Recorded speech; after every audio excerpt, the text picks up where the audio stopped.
For today's vlog mga kabady, ay mayroon naman tayo panibagong YouTube channel na i-feature o i-review. Walang iba, kundi ang YouTube channel ng isang tubong Siargao Island na si Maria Lasin. Si Maria Lasin ay meron siya mahigit 939,000 subscribers. Road 1 million subscribers na. Ito si Maria Lasin. So, deserve niya magkaroon ng maraming subscribers sa kanyang YouTube channel. So, mas maganda kung umabot na ng 1 million subscribers itong si Maria Lasin.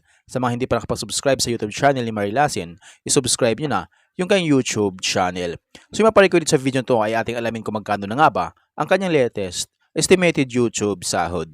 Disclaimer, lahat na makikita yung amount dito o mababanggit kong amount dito ay pawang estimated po lamang gamit ang Social Blade. Ang Social Blade ay isang public website na kahit sino ay pwedeng tumingin dito at maaari nyo rin makita lahat ng mga estimated YouTube sahod ng mga vloggers or content creator. Layunin lamang ng video na to na makapagbigay ng inspirasyon sa mga taong makapanood nito, lalong-lalo sa mga small YouTuber. So yung maparecord pang hinintay natin, samahan nyo kung i-review natin ang status ng YouTube channel ni Maria Lasin.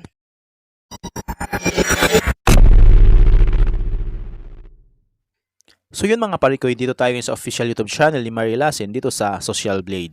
Ginawa yung YouTube channel ni Maria Lasin no September 2, 2013 at may total video views na umabot sa 193,335,898. Disclaimer, lahat na makikita yung amount dito o mababanggit ko amount dito ay pawang estimated po lamang gamit ang Social Blade.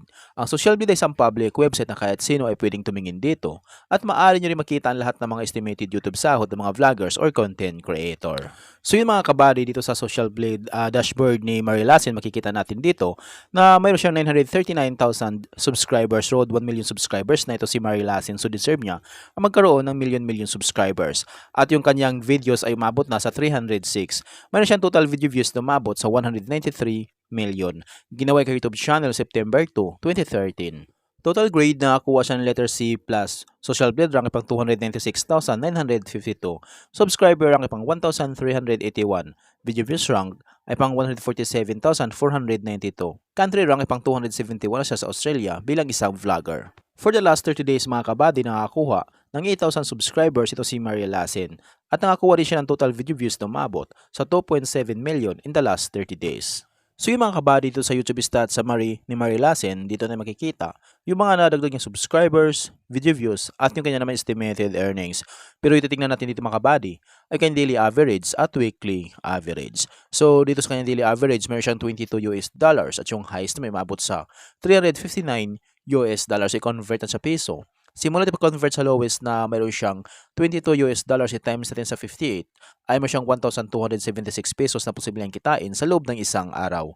At kung mabot naman yung highest na mabot sa $359 i-times natin sa 58 ay mayroon siyang 20,822 pesos na posibleng kitain sa loob ng isang araw. So yung mga kabady, dito naman tayo ngayon sa kanyang weekly average. So sa kanyang weekly average, meron siyang $193 sa lowest at yung highest na may mabot sa $3,100 i-convert sa peso. Simula na pag-convert sa lowest na mayroon siyang $193 i-times natin sa 58 ay mayroon siyang 11,194 pesos na posibleng kitain sa loob ng isang linggo. At kung mabot naman yung highest na mabot sa $3,100 i-times natin sa 58 ay meron siyang 179,800 pesos na posibleng kitain sa loob ng isang linggo. So yun mga kabady, dito naman tayo ngayon sa kanyang estimated monthly earnings. So disclaimer po lamang mga kabady, ang video na ito ay layunin lamang na makapagbigay ng inspirasyon sa mga tao makapanood nito, lalong-lalo sa mga small YouTuber. Lahat na makikita yung amount dito o yung mababanggit ko amount dito ay pawang estimated po lamang gamit ang Social Blade.